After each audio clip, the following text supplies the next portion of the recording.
আজকে আমি বানাবো ট্যাংরা মাছ। আর ট্যাংরা মাছটা দেখো বেশ এইভাবে কেটে নিয়েছি, একটু পেটের কাছে চিড়ে চিড়ে দিয়েছি যাতে নুন হলুদটা ভালো করে ঢুকে যায়। এবারে আমি ট্যাংরা মাছগুলোকে বেশ ভালো করে ভেজে নেব। আর ট্যাংরা মাছ কিন্তু ভাজার সময় ফাটে, তাই এটাকে খুব সাবধানে একটু হালকা চাপা দিয়ে দিয়ে ভেজে নিতে হবে। তারপর মাছগুলোকে আমি বেশ ভালো করে একটু হালকা করে চাপা দিয়ে দিয়ে ভাজলাম।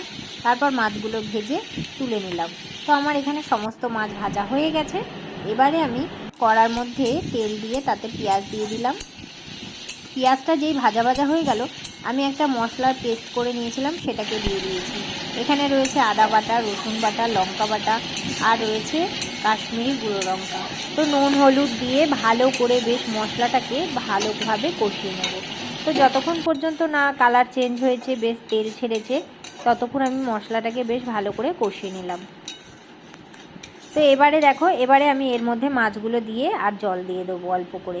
তো এখানে আমি মাছগুলোকে দিয়ে দিলাম, দিয়ে ওপর থেকে অল্প করে জল দিয়ে দিলাম। এবারে এটা কিন্তু একদম শুকনো শুকনো হবে আর প্রায় কিছুটা টেনে যাবে। আর আমি ওপর থেকে আলাদা করে টমেটো দিয়ে দিলাম, ধনে পাতাও দিয়ে দেবো। আর দেখো বেশ তেল তেল হয়েছে, কিন্তু খুব সুন্দর লাগছে। আর ওপর থেকেও আমি একটু কাঁচা তেল দিয়ে দেবো। তো তারপর আরেকটু শুকনো শুকনো হয়ে গেলেই ব্যাস, গরম গরম ভাতে নামিয়ে নেব।